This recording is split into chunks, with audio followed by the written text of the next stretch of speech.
इथे आल्यानंतर जी गोडी मिळेल ती आयुष्यभर टिकून राहील, आयुष्यभर टिकून राहील. आमचे आदर्श बदलले म्हणून जुन्या मंडळींकडे पाहिलं. मला आज तात्यांकडे बघून असं भरून आलं अचानक की या मंडळींचे आदर्श काय होते.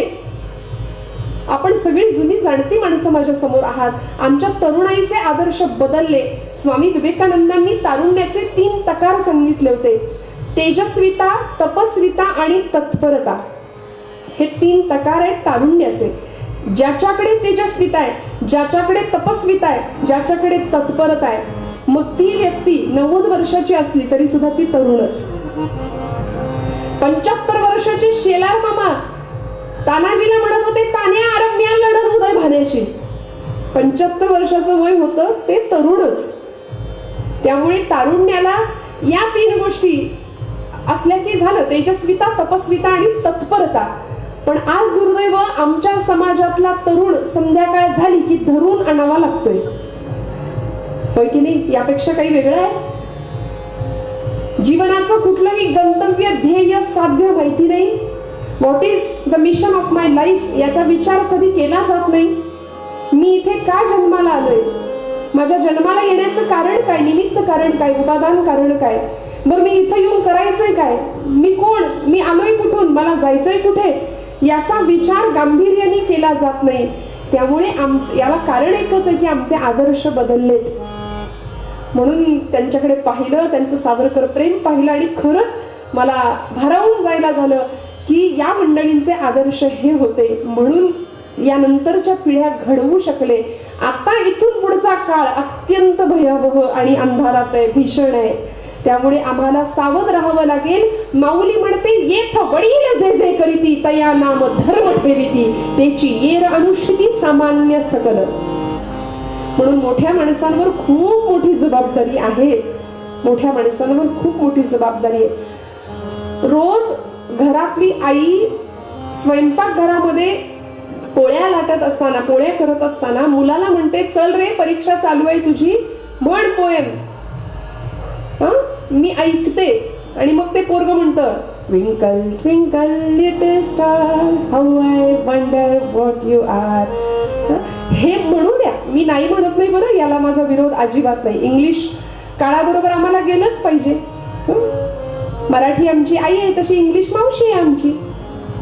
तिथंही आम्हाला सोडायचं नाहीये, गेलंच पाहिजे. पण ते करत असताना कधीतरी पोळ्या करत असताना हळूहळू हळूहळू पोळी जशी पुढे जातीये तसं मुलाला सांगावं, म्हण रे भीमरूपी महारुद्रा. पोळी टाकली तव्यावर, वज्र हनुमान मारुती, बनारी अंजनी सुता रामदूता प्रभंजना. आणि मग हे लहानपणापासून जर झालं तर काय त्याचा परिपाक असेल. आज ज्यांचा श्लोक निरूपणाकरता घेतलाय ते समर्थ सद्गुरू राष्ट्रगुरू रामदास स्वामी. समर्थांना कोणी जाणत नाही, ओळखत नाही अशातला भाग नाही. काल तुकोबरायांच्या चरित्रामध्ये आपण ऐकलं की तुकोबरायांच्या जोडीने 16व्या शतकामध्ये समकालीन असलेले समर्थ रामदास स्वामी शककर्ता राजा घडवत होते. आणि तिवारी वर्णन करतात, तो राज्य विभव संपन्न हा विरक्त साधू होता. तो राज्य विभव संपन्न हा विरक्त साधू होता. भोसले कुळोत्तम शिष्य हा ब्राह्मण सद्गुरु होता. भोसले कुळोत्तम शिष्य हा ब्राह्मण सद्गुरु होता. ब्रह्म क्षत्रिय तेजाचा हा अपूर्व संगम होता. ब्रह्म क्षत्रिय तेजाचा हा अपूर्व संगम होता. संकटास जागे खोली शंकित ही माय भवानी. तेथे गरजे गुरुवाणी देशाच्या कल्याणार्थ. जय जय रघुवीर समर्थ राष्ट्राच्या कल्याणार्थ. जय जय रघुवीर समर्थ धर्माच्या कल्याणार्थ. जय जय रघुवीर समर्थ हिंदूंच्या कल्याणार्थ. जय जय रघुवीर समर्थ. जय जय रघुवीर समर्थ ही गर्जना महाराष्ट्राच्या कानाकोपऱ्यामध्ये घुमली. उद्धव आले, दिवाकर आले, कल्याण स्वामी आले. एक एक एक एक शिष्य जमले, संप्रदाय तयार झाला, मठ स्थापना झाली आणि क्षात्र तेजाचं स्फुल्लिंग समाजामध्ये चेतवायला सुरुवात झाली. 4 खांब जीवनाचे होते, समाज, राष्ट्र, धर्म आणि अंतिम टप्प्यावर प्रभू रामचंद्र. या 4 खांबांवरती जीवन उभारलेलं होतं. रामोपासना जगाला दिली. शस्त्रधारी राम उपास्य देवता म्हणून समोर ठेवली. कुणी? समर्थ रामदास स्वामींनी. असं जर सांगायला गेलं तर लोक म्हणतात की समर्थांनी विठ्ठल भक्ती नाकारली की काय, विठ्ठल आवडत नव्हता का त्यांना? तर असं नाही हो. ज्यावेळी भारत भ्रमंती करत असताना समर्थ रामदास स्वामी पंढरपूरला जातात, त्यावेळी पंढरपूरला विटेवर उभा असलेला, कटेवर हात ठेवलेला विठोबा त्यांनी पाहिला आणि त्यांनी विठोबाला म्हणाले, येथे का रे उभा श्रीरामा मनमोहन मेघ श्यामा, येथे का रे उभा श्रीरामा मनमोहन मेघ श्यामा, येथे का रे उभा. काय केली अयोध्यापुरी, येथे वसविली पंढरी. रामा म्हणजे त्यांनी विठ्ठल नाकारला नाही, त्यांनी विठ्ठलात राम पाहिला. कारण म्हणाले काळच असा आहे, आता हातात शस्त्र घ्यावा लागेल, आता असे कमरेवर हात ठेवून उभं राहायची वेळ नाही रामा. अरे कुठं गेली तुझी अयोध्या, कुठं गेलं तुझं चापबाण, धनुष्य हातात घ्यायची वेळ आहे. म्हणून सावरकरांचं वाक्य, हिंदूंनो आता मुरलीधर नव्हे तर चक्रधर श्रीकृष्णाची पूजा करा, उपासना करा. शस्त्रधारी भगवंत पसंत केला, उपास्य देवता म्हणून समोर ठेवला. चक्रधारी भगवान गोपाल कृष्णाची उपासना करावी. आणि असे प्रभू रामराय लंका दहन असू दे, रावण वध असू दे, या प्रत्येक कार्यामध्ये धर्माची स्थापना केली. आणि अशा वेळी समर्थ रामदास स्वामी रामाला समोर ठेवतात, रामाचा आदर्श तुमच्या माझ्या समोर ठेवतात. आणि मनोबोध नावाचा ग्रंथ असू दे, दासबोध असू दे, आत्माराम असू दे, करुणाष्टक असू देत, सवाया असू देत, अनेक ग्रंथ असू दे, या सर्वांच्या माध्यमातून एक डोळस अध्यात्म आणि वास्तवाचा रोकडा स्पर्श आमच्या जीवनाला दिलाय समर्थांनी. अत्यंत वास्तववादी संत होते बरं. रोकडा व्यवहार शिकवलाय, डोळस अध्यात्म शिकवलंय. आपल्याला माहिती वारकरी संप्रदायामध्ये जसे ज्ञानोबा माऊलींचे ग्रंथ आहेत, तसे इकडे समर्थ संप्रदायात समर्थांचे ग्रंथ आहेत. मुमुक्षुत्वाच्या पलीकडे गेलेल्यांसाठी माऊलींनी अमृतानुभव किंवा अनुभवामृत नावाचा ग्रंथ लिहिला, तसंच समर्थांनी आत्माराम नावाचा ग्रंथ लिहिला. साधकावस्थेतल्या लोकांसाठी माऊलींनी भावार्थ दीपिका म्हणजे ज्ञानेश्वरीचा, भगवद्गीतेवरचा 9000 ओव्यांचा टीका ग्रंथ लिहिलाय. ज्या पद्धतीने साधकांच्यासाठी समर्थांनी दासबोध नावाचा ग्रंथ लिहिला, ज्याच्यामध्ये अध्यात्मात व्यवहार कसा असावा आणि व्यवहारामध्ये अध्यात्म कसा असावं याचं उत्कृष्ट दिग्दर्शन ज्या ग्रंथामध्ये दिलंय, असा दासबोध नावाचा अत्युच्च प्रतीचा ग्रंथ समर्थांचा. ज्या पद्धतीने साधकांच्यासाठी, श्रमिकांच्यासाठी सोप्या शब्दामध्ये हरिमुखे म्हणा, हरिमुखे म्हणा, पुण्याची गणना कोण करी, असा हरिपाठ नावाचा ग्रंथ माऊलींनी लिहिला. त्याच पद्धतीने साध्या भोळ्या वर्गासाठी समर्थांनी मनोबोध नावाचा ग्रंथ लिहिला, की जो प्रत्येकाने जवळ बाळगावा. बरं, मी म्हणते अगदी राजकारणात असलेल्यांनी सुद्धा सगळ्यांनी खिशात ठेवा. कोणी म्हणेल तो काही ग्रंथ आहे, ते पुस्तक आहे 2 रुपयाचं, खिशात टाकलं की झालं काम. पण समर्थांचा मनोबोध हा अध्यात्मशास्त्रातला अणुबॉम्ब आहे. त्याचा प्रस्फोट झाला तर नवसृजन त्याच्यातून घडतं, नवनिर्मिती घडते. म्हणून मनोबोधाला विनोबा भावे असं म्हणायचे की समर्थांचा मनोबोध म्हणजे ते मनोपनिषद आहे. नुसता मनोबोध नाही, तो मनोपनिषद आहे. आणि या मनोबोधामध्ये 205 श्लोक क्रमाने आहेत. मी हात जोडून, आज जरा मुलं कमी आहेत का कालपेक्षा? नाही, आहेत, विखुरलेली आहेत, पण तरी सुद्धा संख्या तुलनेने कमीच आहे बरं का. मी हात जोडून जिथे जाते तिथे सांगते श्रोते हो, की आपल्या लेकरांना कीर्तनाला घेऊन या, नातवंडांना कीर्तनाला घेऊन या. काळाची खूप मोठी गरज आहे ती. कारण आम्ही म्हणतो ती इथे येऊन कार्टी झोपली तरी चालतील. कारण आमचे गुरुजी सांगतात घरी जागेपणी बघतील ते वाईट असेल टीव्हीवर, आणि इथे झोपेत जे ऐकतील ते चांगलं असेल. त्यामुळे हात जोडून सांगते की जिथे जे काही असेल चांगलं ते ऐकण्याकरता आम्हाला हट्टाने घेऊन गेलं पाहिजे. इथे येऊन झोपली तरी चालतील. त्यामुळे अगदी लहान वयापासून समर्थांनी अगदी लहान मुलांसाठी, मोठ्या माणसांसाठी, सगळ्यांसाठीच मनोबोध नावाचा ग्रंथ लिहिला, ज्याच्यामध्ये मनाला उपदेश आहे. आणि 205 श्लोकांच्या या ग्रंथातला आज निरूपणाकरता घेतलेला श्लोक 48 क्रमांकांचा आहे. जाताना पाठ करून जा बरं का. इतका सोपा साधा, म्हणायला गेलं तर सुटसुटीत सोपा श्लोक आहे, तसं म्हटलं तर अर्थाच्या दृष्टीने गहन आहे. समर्थांनी सर्वोत्तम दासाची लक्षणं सांगितली, सर्वोत्तम भक्ताची लक्षणं सांगितली. आणि ज्या समर्थांनी आम्हाला हे सगळं वाङ्मय दिलं, त्यांचं जीवनचरित्र जर आपण पाहिलं तर आपल्याला माहितीये, मराठवाड्यातलं जांब नावाचं छोटंसं खेडेगाव. संध्याकाळची वेळ झाली, सगळी मुलं बाळ घरी आली आणि बराच वेळ खेळायला गेलेला माझा नारोबा अजून घरी कसा आला नाही. लहानपणीचं नाव नारायण, म्हणून आईच्या हृदयाचा ठोका चुकला. मोठ्या लाडा कौतुकानं वाढवलेलं बाळ, नारायणा, नारोबा, ए नारोबा, अरे कुठे गेलास रे? अरे मी दुपारी तुझ्यावर रागावलं म्हणून नाराज झालास का? नारोबा सांग ना रे, कुठे गेलास? राणूबाईच्या काळजामध्ये धस्स झालं. शोधलं.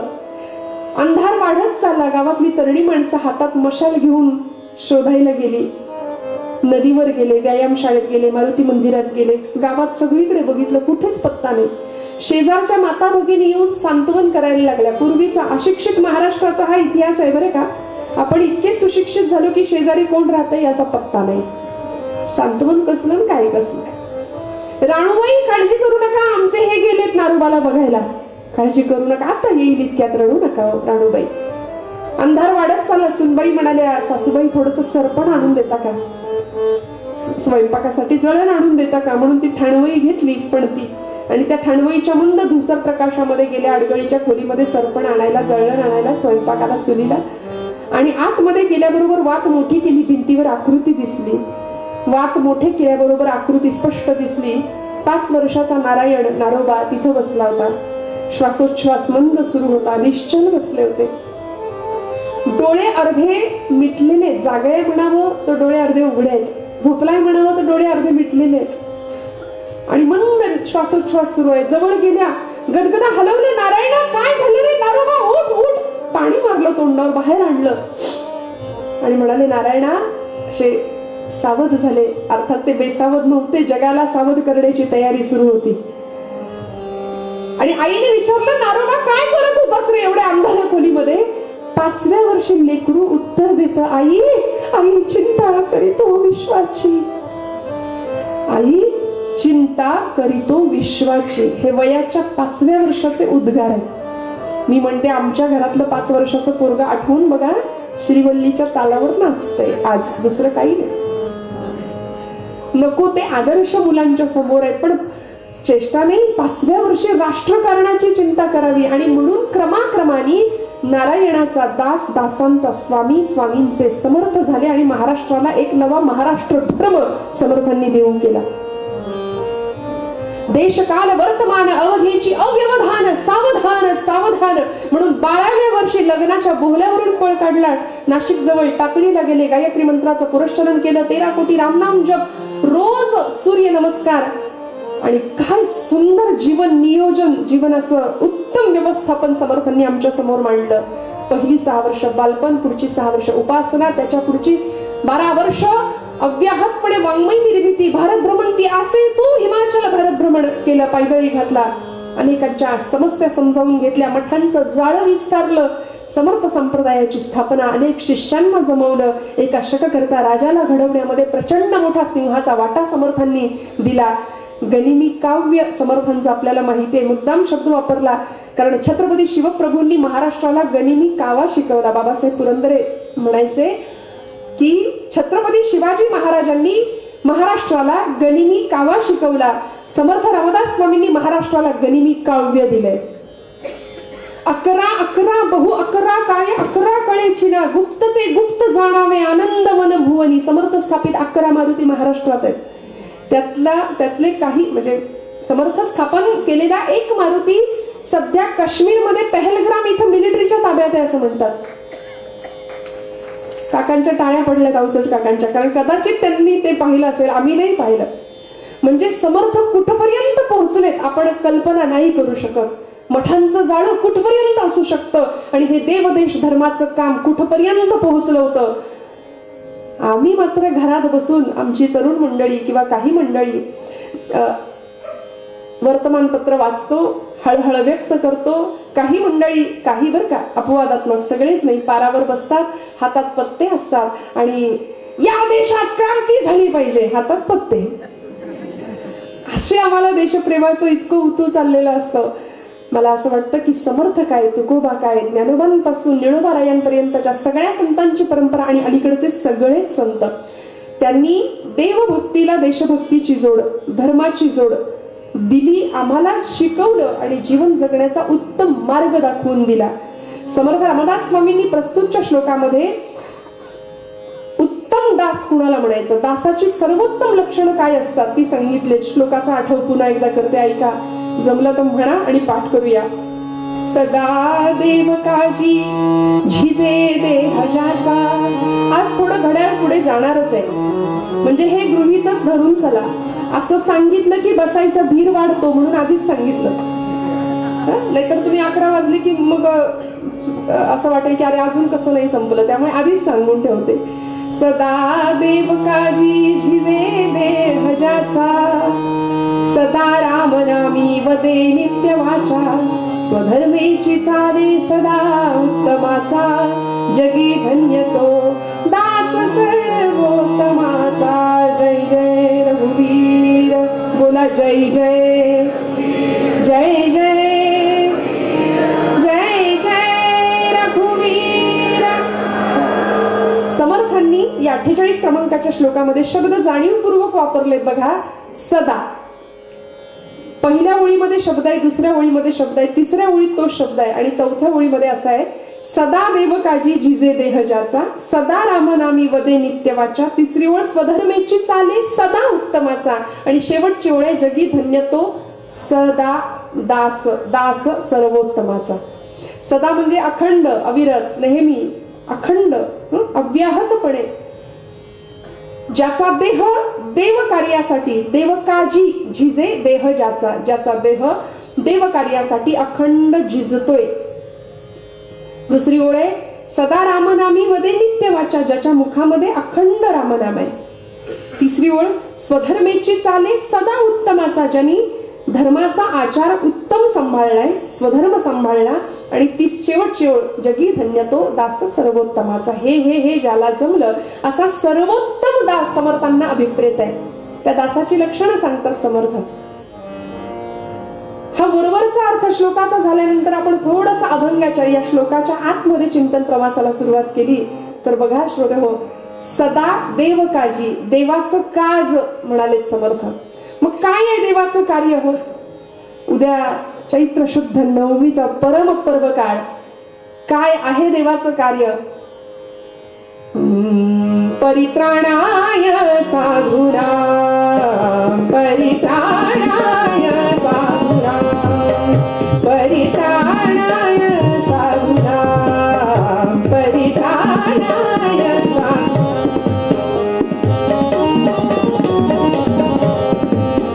विनाशाय च दुष्कृतां, विनाशाय च दुष्कृतां, धर्म संस्था परार्थाय, धर्म संस्था परार्थाय, संभवामि युगे युगे, परित्राणाय साधूनां, परित्राणाय साधूनां, साधूनां, साधूनां, परित्राणाय साधूनां.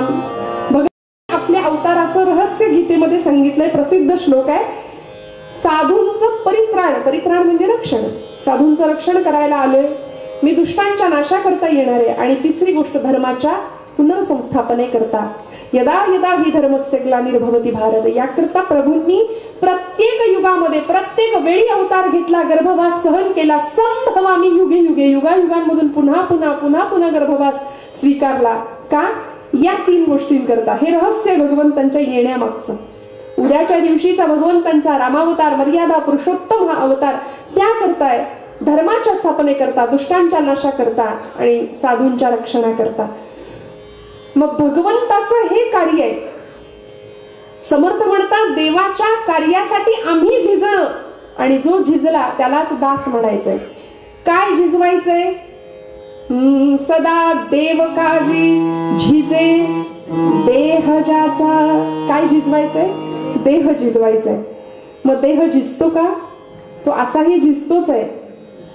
बघा 25व्या वर्षी जी अवस्था आहे ती 75व्या वर्षी देहाची आहे का? नाही. यद दहते नित्यम तद देहम असं देहाची व्याख्या केली आहे. यद शीर्यते तत् शरीरम, जे सतत झिजतंय त्याला शरीर म्हटलंय. त्यामुळे जे झिजतं तेच रुजतं आणि त्याला सुगंध प्राप्त होतो. जे झिजत नाही ते कुजून जातं आणि अर्थात त्याला दुर्गंधी आहे. त्यामुळे शरीर असंही झिजणारच आहे. तर मग झिजणारच आहे तर देव कार्यासाठी झिजवूया, देश कार्यासाठी झिजवूया, असं समर्थांचं काय अन्य संतांचं अनेकांचं हेच म्हणणं आहे. सदा देव काजी झिजे देह ज्याचा. आपण म्हणू यद दहते नित्यम, जो सतत जळतोय त्याला देह म्हटलंय. तुम्ही म्हणाल कुठे काय जळतंय? उकाडा सुरू झालाय मान्य, पण जळतंय कुठे? काय जळतं ना, रोज आतमध्ये अग्नीच आहे. डॉक्टरी परिभाषेमध्ये त्याला जठराग्नी म्हणतो आपण. भगवंत म्हणतात अहम वैश्वानरो भूत्वा प्राणिनां देहमाश्रिताः. रोज अन्नाची आहुती आम्ही घालतो ना, ती त्या अग्नीला दिलेली आहुती आहे. भोजनाला बसल्यानंतर परंपरा आम्हाला शिकवते काय म्हणायचं. लहान मुलांपैकी काय म्हणायचं? वदनी कवळ घेता सहज हवन होते. हवन आहे ना, यज्ञकर्म येते. आणि मग आम्ही तो श्लोक न म्हणता कधीतरी चुकून सदा सर्वदा पंचपक्वान्न समोर आहेत. योग तुझा घडावा, तिथं तो श्लोक बरोबर येतो समोर. आणि मग तुझे कारणी डायबिटीज आहे, शुगर आहे, सगळं आहे, बीपी आहे, लो बीपी, हाय बीपी आहे, सगळे सगळे अलंकार जोडलेलेच आहेत त्या देहाला. त्यामुळे या देहाचा एक ना एक दिवस नाश होणारच आहे. जे उपजे ते नाशे माऊली म्हणते. नाशिले पुनरपि दिसे हे घटिका यंत्र जैसे परिभ्रमे. 12व्या शतकात घटिका यंत्राची संकल्पना माऊलींनी मांडली. आणि त्या घड्याळाला आपल्याला माहितीये कुणाचं आयुष्य तास काट्यासारखं आहे, कुणाचं मिनिट काट्यासारखं आहे, कुणाचं सेकंद काट्यासारखं आहे. कोरोनाने आम्हाला जीवनाची क्षणभंगुरता दाखवून दिली. बरं ते जीवन असं आहे की तुकोबाराय म्हणतात रात्रंदिना आम्हा युद्धाचा प्रसंग, अंतर्बाह्य जग आणि मन. ईसीजी वरची रेषा सुद्धा सरळ झाली की जीवन संपतं. ती जोपर्यंत अशी आहे तोपर्यंतच आयुष्य आहे. मग आम्ही संघर्षाला का घाबरून रडतो? मला कधी कधी असं वाटतं आम्ही यशस्वी होण्याच्या इतके मागे लागतो. आणि यशस्वीतेची खरी व्याख्या कधीतरी स्वर्गीय बाबा आमट्यांना विचारावी. आज आमच्या परम आदरणीय शीतल काकूंच्या घरामध्ये जे खूप आधी वाचलेलं पुस्तक ते आज कपाटामध्ये दिसलं, प्रकाश वाटा, डॉक्टर प्रकाश आमट्यांचं जीवन आत्मचरित्र. की त्या आत्मचरित्राच्या अगदी सुरुवातीच्या कधीतरी मुद्दाम हातात मिळालं तर ते पुस्तक आवर्जून वाचा. आपल्या नातवंडांना, मुलांना ते द्या वाचायला. काय जीवन असू शकतं. पुस्तकाच्या अगदी सुरुवातीच्या पानावरच्या ओळी आहेत. डॉक्टर प्रकाश आमटे असं म्हणतात की हेमलकशामध्ये आम्ही ज्यावेळी तिथल्या गोरगरिबांची, आदिवासी लोकांची सेवा करत होतो, त्या हेमलकशातल्या आमच्या विपरीत त्या परिस्थितीत सुद्धा आम्ही ज्या पद्धतीने राहत होतो ते बघून ते आदिवासी लोक आम्हाला वनवासातले आमचे राम सीता आहेत हे असं म्हणायचे. प्रकाश आमटे स्वतः डॉक्टर आणि त्यांच्या सौभाग्यवती डॉक्टर मंदाताई आमटे यांच्याकडे बघून आदिवासी मंडळी म्हणायचे आमचे राम सीता आहेत हे. पुढे ऐका श्रोते हो. प्रकाश आमटे म्हणतात की त्या सीतेला, बरं का, त्या वनवासातल्या सीतेला हरणाच्या सोनेरी कातड्याचा तरी मोह झाला, पण माझ्या मंदाला तेवढाही नाही मोह झाला म्हणाले. अत्यंत सुंदर जीवन तिने आयुष्यामध्ये झोकून देऊन प्राणपणाने माझ्या कार्यामध्ये सिंहाचा वाटा उचलला.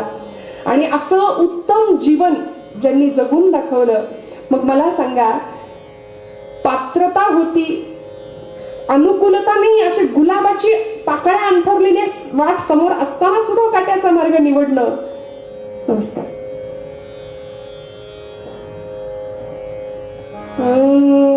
जय जय रघुवीर समर्थ. ज्या ज्या ठिकाणी मन जाय माझे, ज्या ज्या ठिकाणी मन जाय माझे, त्या त्या ठिकाणी निज रूप तुझे, त्या त्या ठिकाणी निज रूप तुझे. मी घेतो मस्तक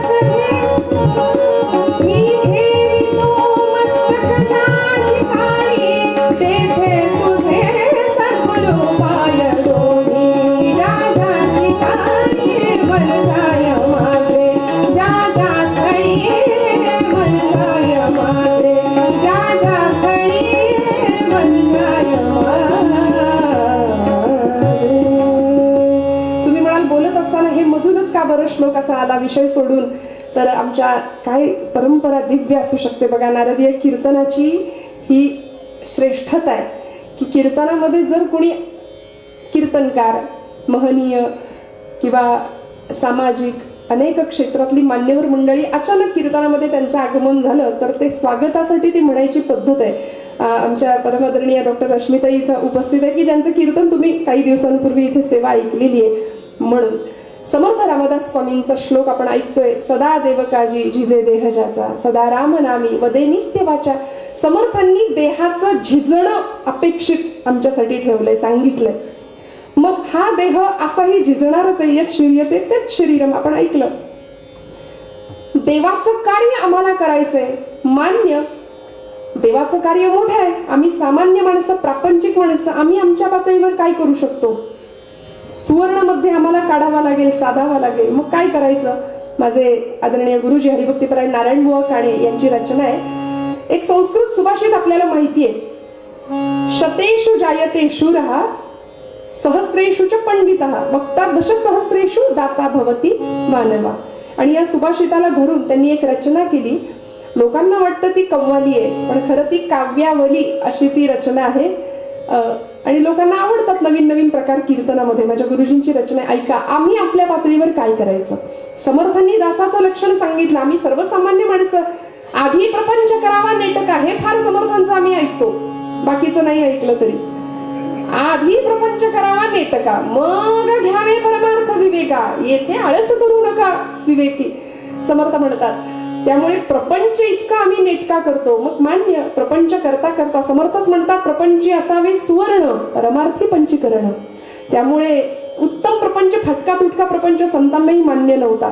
आम्ही सगळं करायचंय, पण जोडून या धन उत्तम व्यवहारे उदास विचारे वेच करे. हे तुकोबरायांचं म्हणणं सुद्धा ऐकायचं. काय म्हणतात? शतेषु जायते शूरः, 100मध्ये एक शूर जन्माला येतो असं सुभाषितकारांचं म्हणणं आहे. एक शूर. सगळेच काही अवचट काकांसारखे बॉर्डरवर नाही जाऊ शकत, सगळेच हातात बंदूक नाही घेऊ शकत. 100मध्ये एक शूर. शतेषु जायते शूरः असे सुभाषित सांगते. राहिलं बाजूला, नाही जमलं आम्हाला. शूर जरी ना झाला तरी तू, अरे शूर जरी ना झाला तरी तू, शब्द ऐका, भ्याडपणाही करू नको. ऐक सांगतो, ऐक राजा बोलहिताचे सांगतो. ऐक सांगतो, ऐक राजा बोलहिताचे सांगतो. ऐक सांगतो. मॉनिटरला तबला द्या थोडा, तबला थोडासा बाहेर पण द्या आणि मॉनिटरला पण द्या मला. 3%. ऐक राजा बोलहिताचे सांगतो. ऐक सांगतो, ऐक राजा बोलहिताचे सांगतो. सहस्रेषु च पंडितः असे सुभाषित सांगते. काय म्हणतात? 1000मध्ये एक पंडित जन्माला येतो. पांडित्य सगळ्यांकडेच नसतं, राहिलं बाजूला. आमच्याकडे नाहीये. किमान पक्ष काय करूया?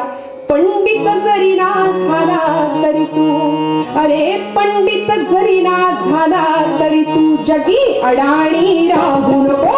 ऐक सांगतो, ऐक राजा बोलहिताचे सांगतो. ऐक सांगतो, ऐक राजा बोलहिताचे सांगतो. ऐक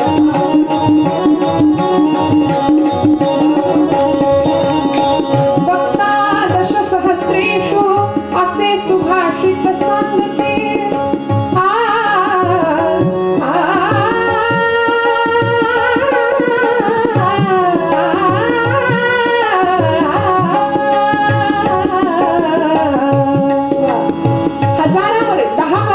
एक वक्ता, राहिलं बाजूला. वक्ता जरी ना झाला तरी तू, शब्द व्यवस्थित ऐका श्रोते हो. वक्ता जरी ना झाला तरी तू, खरे बोलण्या भिवू नको. ऐक सांगतो, ऐक राजा बोलहिताचे सांगतो.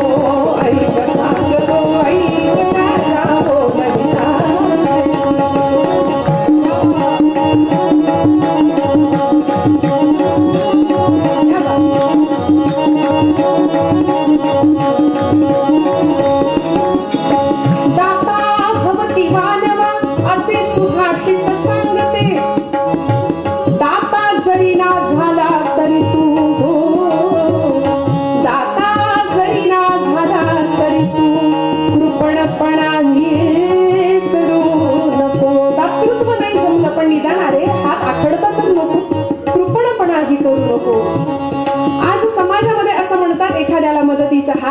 चालू ठेवा.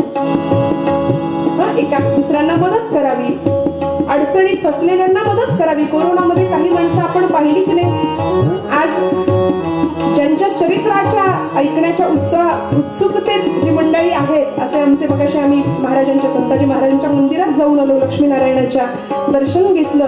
कोरोनातलं त्यांचं काम आम्हाला शीतलताईंनी समजावून सांगितलं. माणसं करत होती, इतरांना मदतीचा हात द्यावा.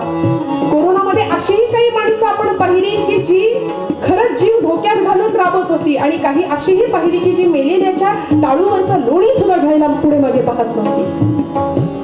मग दुसऱ्याला मदत करावी असं सांगितलंय. देवाचं काम आहे. मग आपण काय करायचं? एखाद्याला हात द्यावा. नारायण हा विनवी तुझला, प्रेमे जोडून हात.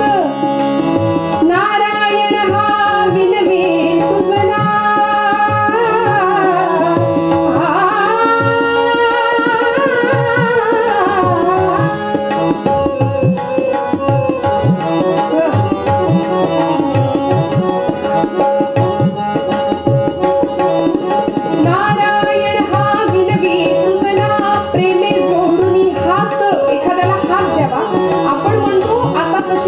राहिली नाही. खड्ड्यात पडलेल्या माणसाला हात द्यायला जाऊ तर आपण खड्ड्यात आणि तो वर, असं काय? मग करायचं काय? किमान पक्ष राहिलं बाजूला, नका करू मदत. हात जरी ना दिला तरी तू, शब्द ऐका, शब्द हो. हात जरी ना दिला तरी तू, हात जरी ना दिला तरी तू, घात कुणाचा करू नको.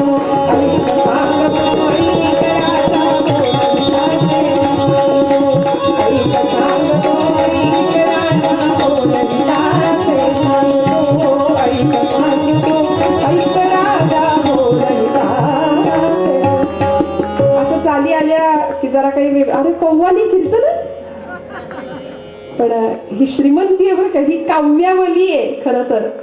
असं मी विस्तार याचा नाही आता अजून वेगळा करत. पण आमचं कार्य काय? देव कार्याला अनुकूल असं वर्तन आमचं असावं ही समर्थांची अपेक्षा आहे. देह जाणारच आहे. मी मगाशी प्रकाश आमटेंचं उदाहरण सांगितलं आपल्याला. मंदाताईंची त्यांना असलेली साथ सांगितली. आणि या परिस्थितीमध्ये कधीतरी बाबा आमट्यांना सुद्धा विचारलं पाहिजे आम्ही की यशस्वीतेची नक्की व्याख्या काय आहे? देवाचं कार्य नेमकं काय आहे? रस्त्यावरती एखादा कुष्ठरोगी दिसावा, किळस वाटली, भीती वाटली, घरी आले, मनामध्ये विचार आला की असंच जर माझ्या बायकोला किंवा माझ्या मुलांना झालं तर मी उद्या यांना पण असंच वाढवीन का? म्हणून पुन्हा गेले, त्याला घरी आणलं, त्याच्या अंगावरच्या जखमा धुतल्या, स्वच्छ केल्या, आणि मग तिथून अशी धारा व्रत म्हणून जीवनाचं ठरवून गेलं की बस माझं काम हे, मी हेच करणार. आणि ठामपणे सांगितलं की इथून पुढे मी कमावल्यापैकी संपत्तीमध्ये कुणाचा वाटा मोठा, कुणाचा वाटा कमी, याच्यामध्ये माझ्या पुढच्या पिढीतल्या मुलांमध्ये भांडणं कधीच नसतील. असतील तर ती कुणाची किती सेवा करायची यासाठी असतील. आणि आपण ते पाहतो श्रोते. सदा देव काजी जिजे देह ज्याचा, सदा राम नामी वदे नित्य वाचा. देह झिजवण्याचे अनेक प्रसंग, अनेक उदाहरणं आपण पाहिली श्रोते हो. की मी मगाशी म्हटलं की आमचे आदर्श बदलले. जुन्या मंडळींना विचारलं की तुमचा आदर्श कोण? एखाद्या तरुण मुलाला मी विचारलं तर तो म्हणेल की सलमान खान आमचा आदर्श आहे. हिरो, पिक्चरच्या एखाद्या हिरोचं नाव सांगेल, जो कोर्टामध्ये जजनी तुरुंगवास सुनावला म्हणून ढसढसा रडत होता. तो आदर्श आमच्या मुलांचा असेल. पण तात्यांसारख्या एखाद्या वयोवृद्ध व्यक्तीला मी विचारलं तुमचे आदर्श कोण, तर ते म्हणतील तुरुंगाच्या दारामध्ये, कोर्टामध्ये जजनी तुरुंगवास नाही तर फाशीची शिक्षा सुनावल्यानंतर सुद्धा मेरा रंग दे बसंती चोला, माहे रंग दे बसंती चोला असं म्हणून फाशीचं चुंबन घेऊन फाशीच्या तख्तावर चढणारे भगतसिंग हे त्या पिढीचे आदर्श होते. सदा देव काजी झिजे देह ज्याचा. उत्तम बॅरिस्टरी मिळालेली असताना सुद्धा सगळ्याचा त्याग केला, सगळं सोडलं. खरं तर उत्तम जीवन जगता आलं असतं, उत्तम प्रपंच करता आला असता, भेळपुरी खाता आली असती, चौपाटीवर जाता आलं असतं, उत्तम बंगले बांधता आले असते, जमिनी घेता आल्या असते, अवघड नव्हतं. सगळं करता आलं असतं. पण सगळं सोडून काट्याचा मार्ग निवडला. लंडनला जाऊन शस्त्रास्त्र निर्मितीचा उद्योग केला. रशियन मित्रांचं सहकार्य घेतलं, गुप्त पद्धतीने शस्त्रास्त्र बनवली आणि भारतामध्ये पाठवली. भारतामध्ये शस्त्रास्त्र पोहोचल्यानंतर अनंत कान्हेरे नावाचा क्रांतिकारक नाशिकमध्ये जॅक्सन या इंग्रजी अधिकाऱ्याची हत्या पिस्तुलाच्या सहाय्याने करतो. इंग्रज सरकार हादरून जातं, भारतामध्ये पिस्तूल कसं पोहोचलं.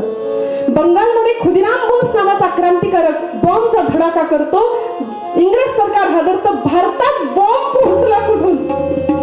आणि सावरकरांवरती खटला भरला जातो, जहाजात घालून भारतात आणलं जातं. जज कोर्टामध्ये अंदमान सुनावतात. 50 वर्ष अंदमानची काळ कोठडी. जहाजातून येत असताना जगविख्यात असलेली दिव्य उडी आपण सगळे अजिबात विसरू शकत नाही. त्यानंतर कोर्टात ज्यावेळी विचारलं की मध्य समुद्रामध्ये उडी घेतली सावरकर आपण, तुम्हाला भीती नाही का वाटली? सावरकर उत्तर देतात, भीती कसली भीती, कारण नष्ट होईल तो माझा देह, माझा आत्मा अमर आहे. गीतेचं तत्वज्ञान मी जाणतो. नैनं छिंदन्ति शस्त्राणि नैनं दहति पावकः न चैनं क्लेदयन्ति आपो न शोषयति मारुतः. मला भगवद्गीता काय सांगते, भगवंत काय सांगतात माहितीये. त्यामुळे नष्ट होईल तो माझा देह, माझा आत्मा अमर आहे. आणि मग सावरकरांचं काव्य आपल्याला माहितीये. पुण्यामध्ये डेक्कनच्या चौकामध्ये स्मारक आहे. अनादि मी अनादि मी अनादि मी अनंत मी अवध्य मी भला, अनादि मी अनंत मी अवध्य मी भला, मारिन रिपु जगती असा कवण जन्मदा, अनादि मी अनादि मी.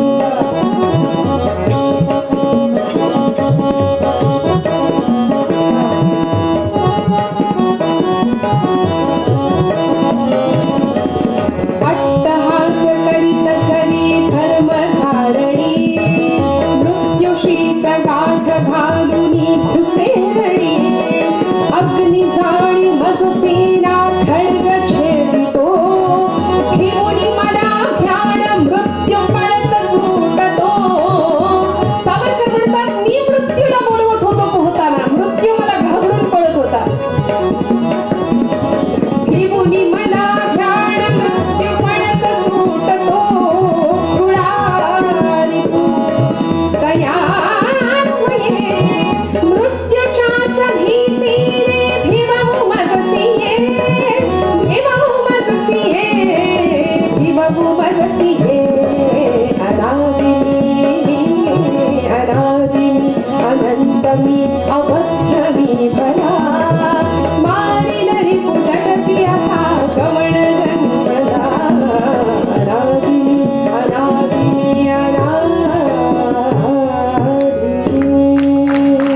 सदा देवकाजी झिजे देह ज्याचा, सदा राम नामी बधे नित्य वाचा.